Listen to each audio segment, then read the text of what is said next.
Welcome to the Real Film Nerds Podcast.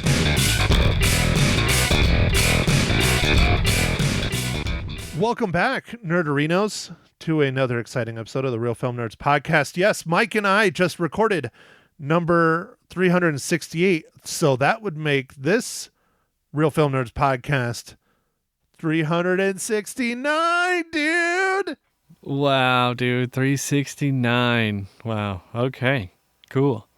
So this week, this day, this whatever pod, I'm just going to go with pod. This pod, we chat about Civil War, the movie that is making a lot of controversy across the country, but not at the same time. It's weird. Critics love it. Some people hate it. Some people are in the middle. This is an odd one. This one is personal to me in a lot of ways because this is kind of a shining light on my former career that I love desperately and sad had to go away. And yeah, shit like this pretty much barely exists today. So it's interesting that that is the basis of this film. So anyways, Mike, why don't you go ahead and give us the breakdown for Alex Garland's Civil War? All right, Matt, like you said, Alex Garland directed and wrote this. This movie is starring Kirsten Dunst, Wagner Moura, Kaylee Spaney, and Stephen McKinley Henderson. So this is a journey across a dystopian future America, following a team of military-embedded journalists as they race against time to reach D.C. before rebel factions descend upon the White House. Okay, Mike, so Civil War, since I had to give my first impressions on Monkey Man, you have to go with yours this time because, I got some thoughts. Yeah, I want to know yours.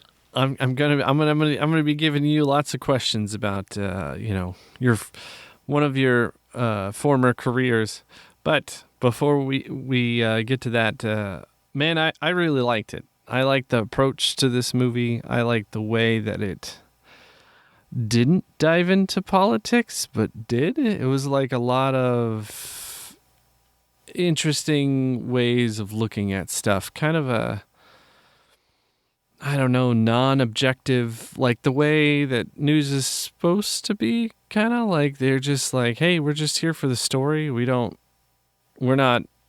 There's no opinions really given that much in the movie. There's like a hint. That's called opinions. Journalism, Mike. That's what that's called. Yeah. But there was like a hint of like a couple of the characters, and there's really only 4 characters in most of this movie. I mean, there's 4 main characters, and I loved it. It's really intense, this movie, and it also is more terrifying than probably other things because it seemed realistic. I don't know. Okay, well, it's going to be one of those podcasts, Mike. Uh-oh. Matt doesn't think it at all. Let's see. I did not think this movie was great. I didn't think it was bad, but I didn't think it was great. I think it was very hollow. I think it was, the story was not super great. I'm fine with him not being opinionated, but there's just a lot of things when we get into the spoiler section that I will discuss. Not a lot, but some I will bring up because we're trying to keep these kind of short so we can get 2 done. But overall, it's okay. A little disappointed because I'm a big fan of Alex Garland, and I don't think this is his best work, but it's mostly his story. Like, his shooting was great. The acting was great. The action, the sets, I think everything was pretty spot on this film. I just really had a problem with the story. I just really did. And again, I'm trying not to spoil it, so I'm going to wait to explain why I didn't like it based on the story until later. But here's one that is not a spoiler, or kind of a spoiler. I call bullshit on one of the PJs running around shooting film. because the reason why digital took off so fast and hard and was so successful is because photojournalists adopted it hard and fast because, oh my God, I can take a digital image and have it on the plate and ready to go within seconds versus having to develop film, developing a print, developing all this other stuff. I mean, you want to talk about the photographers that embraced digital photography more than anyone ever was photojournalists because of the speed.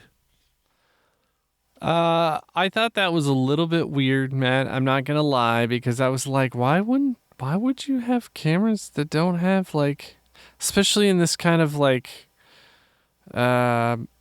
civil war when like supplies are short or whatever, and like what?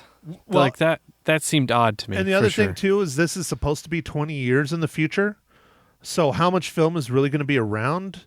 How much chemicals developers? I mean, Mike, you took photography, you did black and white photography, and you know this, maybe not, but in the photojournalism world, even when I was shooting film before we transitioned into digital, we always shot color film. You know why? Because you can always take color out, but you can never put it back in. So her being a quote unquote photojournalist is bullshit, because you would be shooting digitally, especially if you're being paid by someone. You would not be shooting black and white. Even if you were shooting film, you'd be shooting color because you would want to have that as an option. Now, I understand it's what it is. He explains that. I've watched a lot of videos on this, obviously, because of the photojournalism thing. I've watched a lot of critics, a lot of interviews with Alex Garland about this. Her carrying a film body, especially a Nikon F body, which is really old. We're talking like 80s was probably the last time people were using those bodies. It's his little call out to the original photojournalists during wartime of the 60s specifically, because that's the time frame when he grew up and he's most familiar with. And so it's his call out to the 60s war photographers is having one of the leads carry film, specifically a Nikon F body. Okay. Yeah, Matt, I haven't even gotten to that part, but I will bring it up a little bit. Obviously, Nikon was featured here. You know, there's really only two cameras when it comes down to it, right, Matt? Not anymore. Really? What do we got now? So is there Sony? So too? mirrorless has taken off. Everyone most photojournalists I know, professional photojournalists, are not going with the big two anymore. Sony has come on the scene with their mirrorless technology about 15-ish years ago. Hold on, I'm trying to think. No, probably closer to 10 years ago-ish. And they took the mirrorless world by storm. Most photojournalists and most newspapers and photojourn wire surfaces I know are all shooting Sony. AP, the Republic, my buddy Daryl, everybody is shooting Sony because Sony, the advances in Sony are so high, and Sony is also the manufacturer of digital camera sensors. They've been developing them for Sony and Nikon and everyone else for years. So of course they take the best sensors they make and put them in their cameras. And then sell the rest to Canon and Nikon. Okay. All right. So I am possibly in the process of switching to mirrorless. I've resisted because I can't afford it, but I might have to do it this year. But it's going to be like a $20,000 kind of investment, which sucks. Wow. Okay. So that's what Kirsten Dunst is shooting in this film is Sony. And they covered all the Sony stuff up with stickers. Oh, that's funny. Yeah, this movie, Matt, I didn't realize it was supposed to be in the future. I thought it was supposed to be like tomorrow. It's kind of tomorrow, but they said it's about 20 years is what Alex Garland said in interviews. Okay.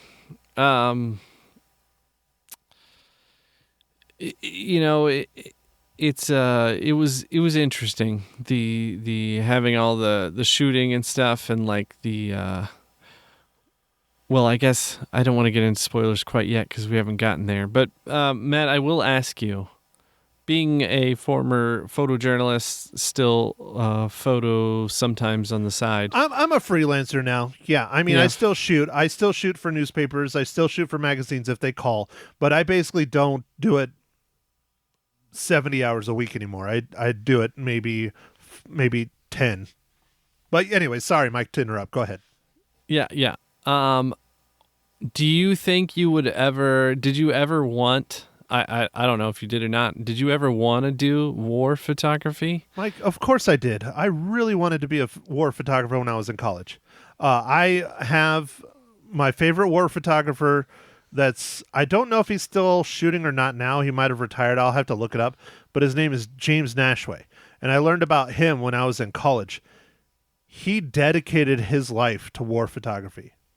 He's never had any kids. He's never had any serious relationships.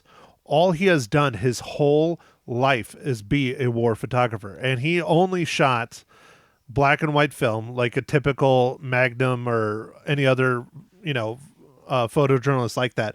But he has a documentary that was done on him that came out my sophomore year of college.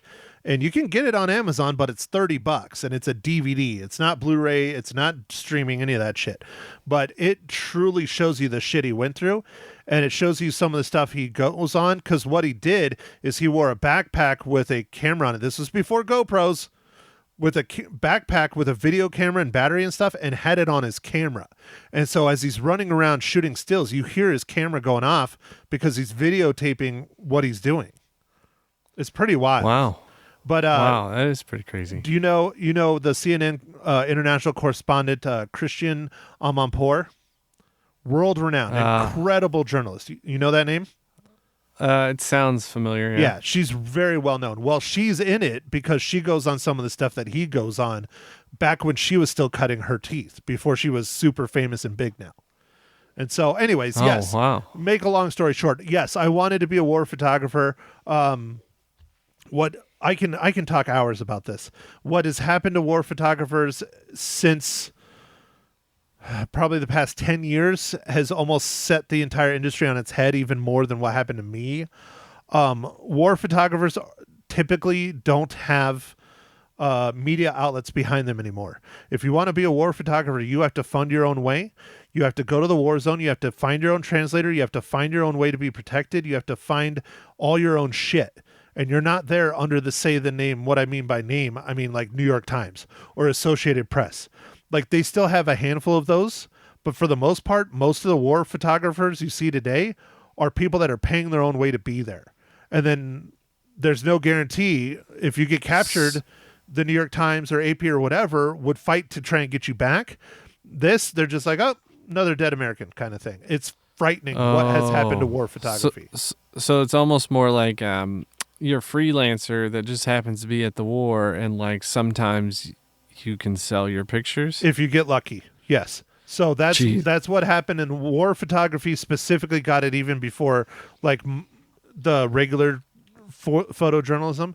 Now, like I'm saying, there's always staffers, but there's not nearly as many staffers as there used to be, and they're not as protected as they used to be because there's just not as many of them. Like, there's maybe... Okay, so I'll put it in perspective. I'm just going to use the Arizona Republic, even though they don't have quote-unquote war photographers. So Gannett is the parent company of the Arizona Republic, and the USA Today. USA Today is the flagship of Gannett. Arizona Republic is its second biggest paper besides USA Today. They will steal a lot of the Arizona Republic photographers to go do national stuff like the Olympics and stuff like that from the Republic. The Arizona Republic, back when I was in college and when I was first cutting my teeth as a photojournalist, had 30 photojournalists covering the entire state of Arizona. 30. Because they had a photographer in Flagstaff, they had one down in Sierra Vista, they had one in Tucson, they had photographers everywhere because they called themselves a state paper and they wanted to stick to that. That was also when the paper was like an inch freaking thick too. Wow. As of today, 2024, guess how many staff photographers they have, Mike? 2. 5. This is a multi-million-dollar company, and they have 5 photographers. So how many do you think they're sending over to war zones? Not very many. Yeah. Yeah. Yeah, they can't afford to lose anybody. Like they can't even afford to lose them just covering stories locally. Yep. Like, like what or whatever, or even nationally. Right. So, to put in perspective, my buddy Patrick, who's one of their staffers still, he's been there a long time now. I love Patrick. He's a good dude. He doesn't go to the Arizona Rattlers games because he knows I'm the team photographer, and that I will send the Arizona Republic photos. So he's too busy doing other things. Okay. So that's one of the things that's happened in my industry. See, you got me. You opened the box, dude, and Pandora's box of photojournalism for me.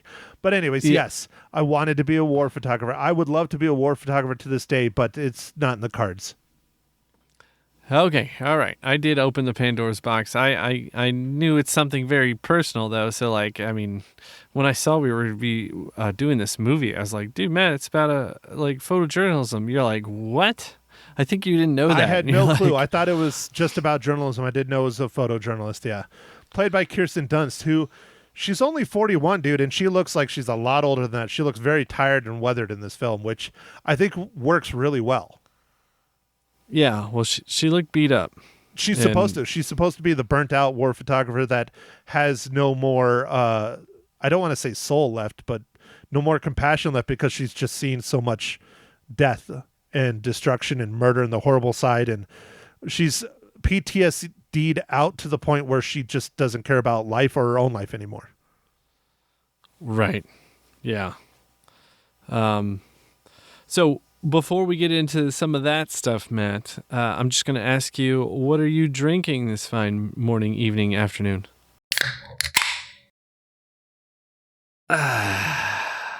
Well, Mike, thanks for asking. So I got up, I went to the fridge, and I got myself a beer. I'm drinking a delicious Michelob Ultra. Ooh, excellent, excellent. What IPA do you have, Mike? I know you're itching to tell me. Yeah, well, I'm drinking another one of those Wild Range IPAs from Aldi, our favorite no-name brand store or whatever. Dude, I didn't know this, though. Did you know that Aldi and Trader Joe's are owned by the same people? No, but that makes sense because they have a very similar marketing and like style. I had no clue. It's pretty cool. I was reading an article about how them trying to bring Aldi here, and they're like, yeah, the parent company that also owns Trader Joe's. And we have a Trader Joe's. Oh, well, then you're guaranteed, dude. It's already done. Good It's a old done deal. TJ's. Yep. TJ's. Okay. All right. That's what I call cool. it. Trader Joe's, TJ's. Gotcha. So, all right, Mike, let me ask you the most important question of the podcast. Mike, what is this week's Civil War-based dad joke? I got dad jokes, I don't think they understand though. Gotta think I'm funny, other people never laugh though. Dad jokes. All right. Why did the soldier break up with his calculator? Because it couldn't do math? Because he couldn't count on him during the Civil War. Wow. Okay. See, that wouldn't have made sense on the last podcast. I'm glad you held on to it. Yeah. No, that was... Yeah. Wow. No, it works. It works, Mike. Okay, all right. Here we go. My favorite question of the podcast, Mike. How does Civil War relate to the Marvel Cinematic Universe?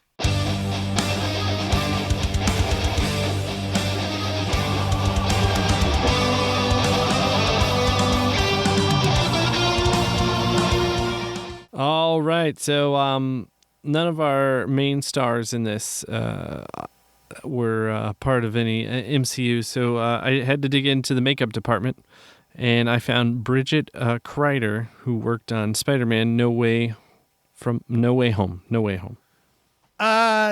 Kirsten Dunst, kinda, but it was the but I wasn't going to do that. Yeah, it's the Sony universe, which they said does exist in the Marvel universe, but that's only after they cut all those deals and after the last film, and she doesn't actually make an appearance in that film. So yeah, Mike, good on you for not going the easy way out. So I applaud you.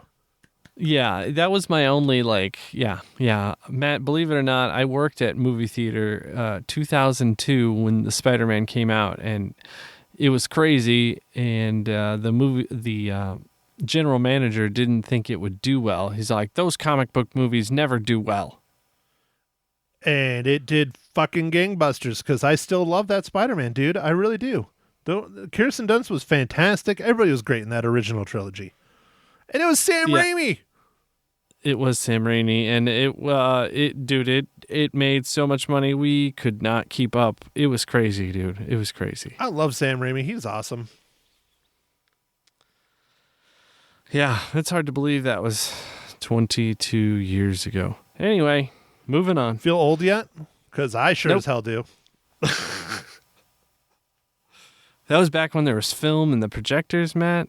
That was back when you used film and cameras. That right? was. Yep. Yeah. That was back when I was shooting film for newspapers. Yep. Wow. Crazy, dude. Crazy. Crazy times. All right. So, Matt, we've already talked a lot about war photography and whatnot. But tread lightly, Mike. You know I'll go off. let's talk about what is the aspects of the story that you didn't like now that we're in the spoilers section. Oh, okay, great. Okay, I'm down for this. All right, so the biggest problem I have story-wise is they don't really explain who's good or who's bad or why certain things are happening or why things are going this way or why Texas and California have teamed up, which is fine, the Texas and California teaming up kind of thing. But they don't explain really anything, so you don't know what to, like, if you should be upset that the president of the United States just got executed or if you should be joyous. Like, it's just so open-ended. There's no character development really at all on any of our main characters. We know the one guy is what's left of the New York Times. We know Kirsten Dunst is a photojournalist for years. We know the one girl is trying to cut her teeth at it. And then the one guy is just a journalist. So does he do video? No, he doesn't have a video camera. He must be a reporter. He wants like one quote from the president, right? So there's just no substance. There's just no substance whatsoever in this film. I don't know. I didn't get that at all, man. On this one, I like the open-endedness because I don't think it mattered. So the point of the whole film then is that war is bad. Well, you know what, Mike? I knew that going in. Well, there you go, dude. You just gave away the whole huge spoiler. War is bad. Well, no shit. I knew that. Yeah, I mean, but I feel like that was the ultimate thing just to talk. Yeah, war's bad, but also Civil War is just, it's not two sides really fighting against each other like cut and dry. No. It's very confusing, right? Like there's people are just like, well, I'll do this. Like the one town they went to and it's like Stepford or whatever and everything seems fine and they got all freaked out. But then there are like some people on roofs and they're like, oh, okay, I feel a little better. Yeah, they're overwatching everyone to make sure no one fucks around. They're basically doing their own policing with snipers. But yeah, that's a great analogy of thinking about it, because that scene with the snipers that are lying in the Christmas display and the dude's taking pot shots at them and then they're taking pot shots back, that was probably one of the better scenes in the film because they don't get anything out of it. They're like, no, they are shooting at us, so we're shooting back at them. Like they had no idea whose side they were on or what was going on, but they were taking shots at them. And so they were just straight up looking to shoot them back. That was it. Yeah. Matt, the scene at the gas station with the weird dude and the people that I honestly thought were dead but weren't dead. I thought they were dead too. Yeah. That was even more creepy because they were alive, kind of. But he's like, yeah, I went to high school with this guy. It was just like, what is going on? Like, I think it helped set this, like, wow, stuff's just, like, things are bad, right? You just don't know. And then the final thing was the crazy thing with the, I'm forgetting his name now. He had red glasses in this. Yeah, Jesse Plemons. Yeah, Jesse Plemons' character, who, I mean, he's barely in it, but I mean, his character was great for what it was. You mean Kirsten Dunst's husband? Oh, they are married, huh? They are.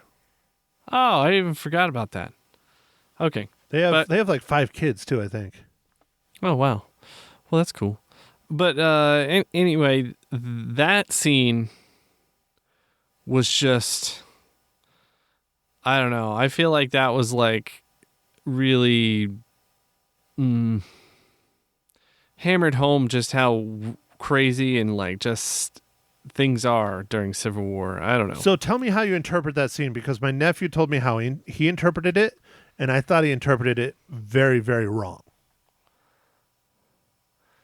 I guess Woody, like what I thought was happening, like in the Yes. overall. Yes. Okay. Well, my thought is, and maybe I'm wrong as well, Matt, was Jesse Plemons' character was they felt their job in the Civil Wars to go and execute people that they didn't think were American enough, whatever that means. Kind So- of. Yes. Kind of. So when he starts asking them about where they're from and what they're doing and stuff, that's kind of what I got. But like, I didn't know if there's anything more than that, because we don't get a lot, like you've reiterated. Right. But that was my interpretation. They had taken it upon themselves to change America to only have what they considered the correct Americans, somewhat like what the Nazis kind of were doing in World War II. Yes. That's getting on to more what I saw. My nephew, and I told him I believe he was wrong, said that is the military that the president is in charge of, and he ordered them to do that kind of stuff.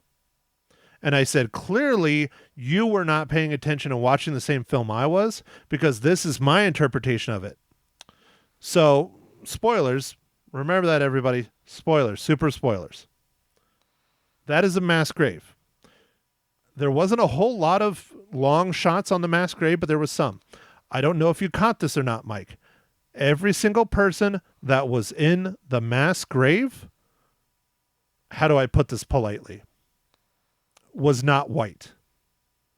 So what that tells me is that Jesse Plemons and his crew that he was running around with were some form of extreme white supremacists, and they were taking it upon themselves to execute and murder everyone that basically wasn't white and quote unquote American. Yeah, no, I mean, the long shot, I didn't catch everything in it, but I got the gist, and that is what I thought as well, especially after him saying the little scene about where you from and American, like, but Right. What kind of American are you? yeah, what kind of American are you? But the them being part of the military, I have no clue, but I'm pretty sure not, because they just had kind of BDU, like they didn't look organized, but like that was a kind of the movie anyway. When we were on that one scene, Matt, where they go and it looks like the citizens are fighting back against a military group. You don't know anything, right? You don't know what the citizen, like the group that's like attack, like, like the guy that was stuck at the column, and then the guy who was like screaming for help. Like, Now, are you talking about the one where they went over the next morning and were embedded with Yes. the... Okay, yeah. Yeah. So those I would consider mercenaries, because they had military training to a degree, but they were just more like normal citizens. They were more like mercs, in my opinion, on that, versus the kind of white supremacist extremists that Jesse Plemons' group was. Because, even if you pay attention to the film, the military that's still representing the United States government is in uniform, still military, very military. Well, the Western forces clearly were former military because that's where all their equipment is from, but they also acted like military. You didn't see them wearing red glasses. You didn't see them holding their guns weird ways. You didn't see them with weird, funky haircuts. They still looked organized and military, even though they were a quote-unquote rebel faction. Whereas Jesse Plemons' character, that whole scene, he's wearing pink glasses. He's not really well put together. It's camouflage, yes, but just because it's camouflage doesn't mean it's military. Like, I have camouflage in my freaking closet right now because I used to use it for paintballing and stuff when I was younger. Doesn't mean I'm in the military. Yeah. Or you could use it for hunting, dude. Or hunting, correct. But that's my point. It's just because he was wearing camouflage doesn't mean he was in the military. And my nephew was trying to put too much of his own, in my opinion, personal agenda into his viewing of this film, and I shot it down quickly, and he didn't like that. Yeah. So, all right, Matt. Well, I think we had enough. We have talked. Yeah, well, I think we have talked a lot, and I know you could talk about war journalism and like photography stuff. I love it. It's my passion, dude. It was my passion. Yeah. Still is. I just can't do it for a living. Yeah. Well, it was featured on a movie. Yeah, it was. So I'll put it out this way before I give my rating because I want you to go first. But I'll put it this way, Mike. I will probably purchase this film. I don't know if I'm going to purchase it like right off the bat, like right when it comes out kind of thing, but I will probably own it at some point just because it was based on photojournalism. And I love Alex Garland. Ex Machina was incredible. Annihilation was incredible. I love his sci-fi stuff. So I'm just going to put it out there. I will probably buy this film, just probably not right off the bat. But anyways, Mike, how many reels do you give Civil War? All right, Matt. Like I said, I liked this movie. I liked the way that it was presented. I liked the story. So I'm going to give this 4 reels out of 5. Okay, well, fine. The reason why this gets such a higher rating for me than what I probably should give it is because of the photojournalism aspect and the things that were true. Like the reference to Lee Miller was true, and there's lots of things that are true, and clearly they tried really, really hard. Kirsten Dunst even carried around a camera for a long time trying to get used to holding it properly, and she still needed some work, but she did better than an actor holding it, I guess you would say. But Mike, I'm not as bad as you think. I give it 3 out of 5 reels. Oh, okay. All right, man. You sounded like you were just going to tear it apart. No. You No, I should, but no, the photojournalism aspect and the highlight on it and the fact that they really did try hard to make it that way and neutral and truly make it a love letter for journalism and how important journalism really is, that alone for me right there was 2 reels. Like alone. No matter how bad the story was, no matter how bad everything else was, the pure and simple fact that they're trying to help make a career that I think is very important to this country and to this world that is quickly going away, that's 2 reels right there for me all day. All right. Oh, I guess one thing I didn't really, obviously almost just foreshadowing or whatever, the beginning, our novice photojournalist almost gets like blown up, like and Kirsten Dunst's character, is like, hey, come here. And saves her pretty much, like drags her. Right, yeah, she grabs her. Yeah, I almost completely forget about that scene because there's so much more to it. But did you realize, I didn't realize this until afterwards and I listened to some of Alex Garland speaking. Do you realize what they were fighting over when that bomb went off and all that? Water, yes, I thought. Water. I had no clue it was water. I thought it was gasoline. Yeah, no, it's not very obvious, right? But if you looked in the back, the little tanker thing, it has little things that kind of say something about water or something. I was like, oh yeah, that's over water. Dude, that's frightening. Yeah. That's the more frightening shit is the shit that possibly could happen. Yeah, no, that's why this movie was scary, man. Because it's like, this is stuff I could see happening. Oh, easily. Easily. Especially with our recent massive shakeup in the Middle East now. I don't know if you're paying attention to that or not. Oh, yeah, man. Dude. I know. Iran and Israel, come on. That's going to be really bad. Yeah. Yeah, yep. Anyway. So So I guess it was like foreshadowing, right? Sure. So she saves her there, and then, the end, she saves her again, but it was because she was just being too, like, you kind of saw that she was transforming to be like a photojournalist, but like she was trying to get too many crazy shot, like, She was I don't pushing know. the limits, and that is one Yeah. of those things that they talk about in any photojournalism documentary. There's another one. It was out on Netflix. I don't know if it's on Netflix anymore. Santos and I actually reviewed it together for a podcast where you were gone many years ago now. But that's the reality when it comes to war photographers. You either are really good at it and you know how to anticipate things and you live forever. So like I was talking about James Nashaway before. He had never gotten shot. I mean, he had gotten illnesses and stuff and maybe shot here and there, but nothing super life-threatening until the most recent Iraq-Afghanistan war. And he had been covering things for 30, 40 years. And he never had anything super threatening until the Iraq-Afghanistan war. And he had to go back and be put in a hospital and all kinds of stuff. But anyways, the point of the story is that someone like that is one example where they never really got life-threatening stuff. They got diseases and all that other shit, but not like a limb blown off or, something like that. The other flip of the coin, there's really no middle, is you die.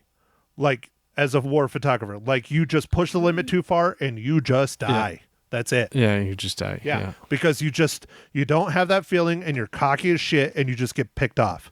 Because all it takes is one bullet, man. That's all it takes. Oh, yeah. So I thought that scene was a little bit interesting in the fact that she had asked Kirsten Dunst if she got shot, would she have taken a picture of her? And Kirsten Dunst, I don't think, answered. And later on, one of our characters, was it Sammy? Really like Sammy, his character. Yes, the New York Times reporter. Yeah. Yeah, he gets shot, and she does have pictures of him, and then she deletes them. And then we get to the new photojournalist, and she gets shots of Kirsten Dunst's character getting basically killed in front of her eyes. Even though the reason why she was being killed was because of her dumbass. Yeah. And I was just like, huh. And I don't know. Like, I wonder if she kept them. I wish they would have shown that. They didn't. I'm sure she did. It was on film. Yeah. So, anyway, that was interesting. So, I'm gonna leave all that down, and I think it's time to end the podcast that we were trying to keep short, and we didn't keep short at all. Sorry, dude. All It was right. a tough one, man. I warned you. So, anyways, next week, I think you picked it. I kind of picked it. It's kind of what I was leaning towards too. The new Guy Ritchie film, or Guy Ritchie joint, I guess is what he calls them, right? No, I think that's Spike It's Lee. Spike Lee that calls them joint. joints. Well, okay. The new Guy Ritchie film, The Ministry of Ungentlemanly Warfare. Another war movie, but this one is a war comedy. Right. Apparently, it's based on the true story of declassified info that the British government released when they wanted to do some stuff that wouldn't have been taken kindly, I guess. So anyway, we'll find out more. It's kind of the founding of the British SAS during World War II. Okay. Kinda. All right. Kinda. So we'll see how it goes. I don't know. I haven't seen the film. I've watched the trailers. They look great. It's still an action film. This is 3 action films in a row, but this one is an action comedy. So hopefully it's good. I like Guy Ritchie, so I think it's going to be great. Yeah, I think this is right up his alley. I think this is a good one. Well, all right, Mike. It's got Reacher in it. Alan Richardson's in it, Henry Cavill. and Henry Cavill. Yeah. That's who I care about. Superman. All right. Well, Superman. dude, it also has Carrie Ewells from, Robin Hood Men in Tights Nice. and yes, it does. Princess Bride. Yes. So It'll be fun. I think it'll be fun, Mike. All right. Okay, I'm done. Okay. I'm done. I swear All to right. God, I'm done talking about photojournalism, Mike. Go. All right. So with that, everybody, thanks for listening. Make sure to follow us on the socials, Instagram, Twitter, X, and Facebook or Meta, whatever it is. And we'll see you next week for our new pod on, what is it called? Now you want me to talk? The Ministry, Ungentleman. the Ministry of Ungentlemanly Warfare. Dude, I had to look it up. This title is way too long. Yeah, the title's long, and it's a tough one to say, but all right. Well, for that one. All right. Thanks, everybody. Yeah, that one. We'll get that one. Bye. Thank you for listening to The Real Film Nerds. Now, don't forget to follow us on Facebook, Twitter, and Instagram at Real Film Nerds. Now, go out and catch a movie.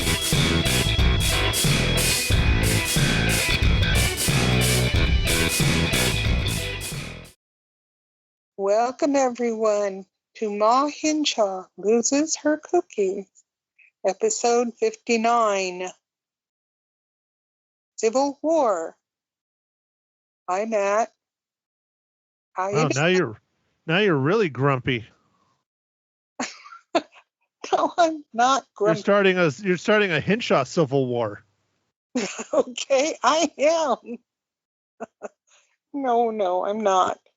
I was very confused when I heard, oh, good, Civil War. And then, it was a different Civil War, all right. Mm-hmm. Well, first off, let's apologize for your last podcast because I just tried to look at it and listen to it before we started recording this one. And there's a good solid 30-second chunk that just is gone. And I don't know what happened to it. So shit happens. Sorry, everyone. Ma did not fall asleep during Monkey Man. She watched it. That about sums up the last one. Okay, ready, set, go. Civil War. And woo! Yes, I did fall asleep at the beginning of this one. Oh, shit. But I did hear the president speak. But that was, and then I had a little snooze. Okay, I admit it. I can't help it. But anyway, it was interesting. I'm not saying it was interesting, but I was not crazy about it. I had issues with it, and Kirsten was convincing as a photographer to a certain point, but I didn't think she was real enthusiastic about it. And I know she'd never done that before, and maybe it came through, but Well, Mom, that's the point. She is supposed to be a burned out, pissed off, angry photojournalist that's been doing it too long, which is the point of her character. I know that, but I still think if you're a photojournalist and you're covering violence and a war and stuff, you'd have a little more enthusiasm than that. She must have really been worn out. But anyway, obviously you have not seen many documentaries on war photographers. Well, heck no. I haven't seen any, I don't think. Yeah, they try not to have any emotion. Oh, okay. It usually doesn't go well, especially when it's a country that's not yours. Oh, okay. Yeah, that makes sense. But anyway, and for some reason, and even your dad, we kind of were like, we knew that it was these two states, the militia that was, caught in the Civil War, but I got confused sometimes with where they were, which direction they were going. I mean, I don't know. You must have fallen asleep during that part because they say they are traveling from New York to Washington, D.C. I knew they were going from there to Washington, D.C., but some of it looked like Texas, and some of it, I mean, the countryside didn't convey that sometime. I had a little bit of issues with that one. But if you like real blood guts, it's pretty blood and gutsy. There's really some bloody killing. Well, And- Mom, how many times have you driven from New York to Washington, D.C.? Not at all. See, then how would you know what the scenery looks like? Well, I wouldn't. That is true. So maybe I'm just wrong there. But anyway, But you like Well- the murdering. no, I didn't. I thought it was really too brutal. Several of the episodes I thought were just really over the top. Episodes? What do you mean by episodes? You mean, Well, killings. okay, what killing was too brutal for you? Well, I didn't.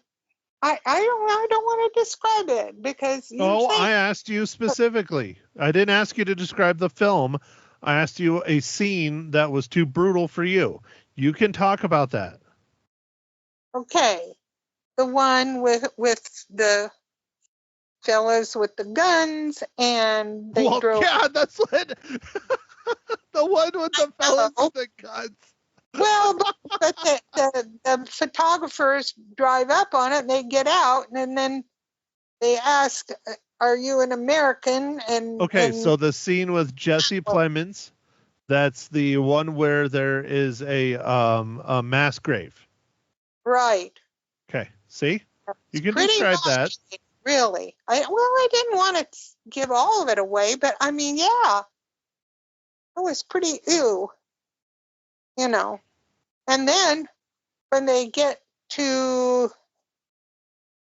well, I don't know. I'm not sure what city it was, but if it was Washington, D.C., it didn't really look like that. But anyway,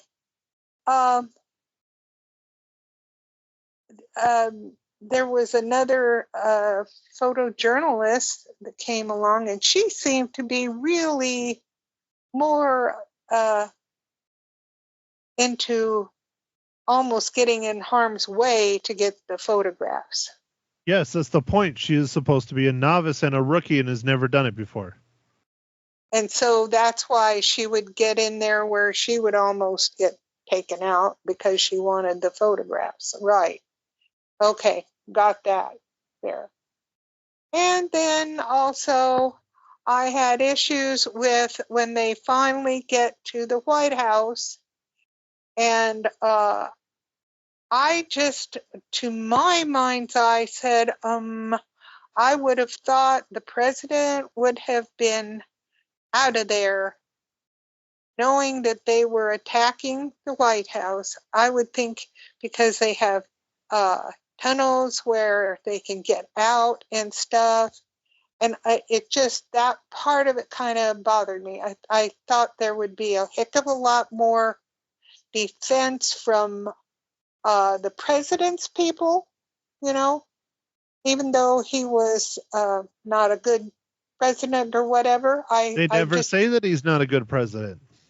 Well, I thought it inferred it. Maybe I'm wrong. I don't know. They never say that he was a good or a bad president. Okay. They never say if the Western forces are good or bad. That's the problems I have with the movie, is that it doesn't even tell you who you're supposed to think is right and who is wrong.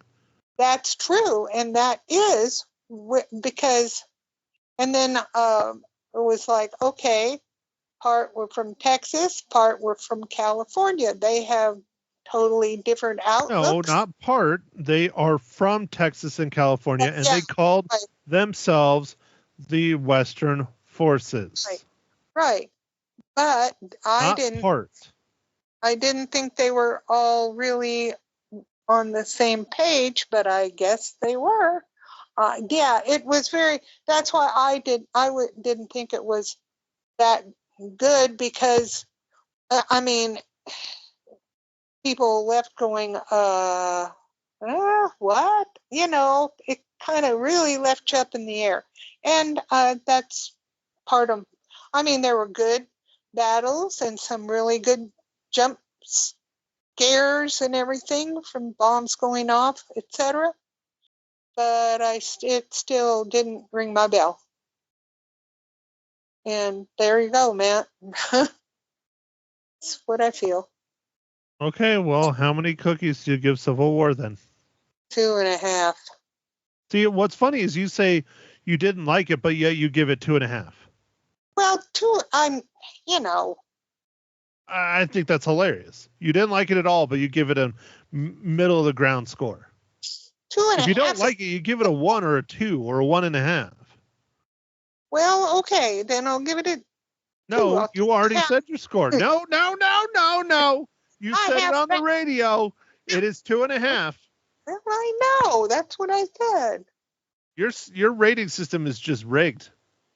My rating system is weird. Okay. No, not weird. It's rigged. Oh, rigged. I didn't rig it. What? Never mind. Anyway, that's my view. And I know I've heard lots of people really love that movie. But like I say, I had issues with it. So that's me. All right. Can't please everybody. So, go see it and judge for yourself. But when you come out of that movie and you're going, exactly what happened? Wait, what? Maybe that's what the guy who wrote it wanted to be. I don't know. No, he was not. If you listen to any of his interviews, Mom, he was trying not to be political in any way, shape, or form. Well, boy, he hit the money there.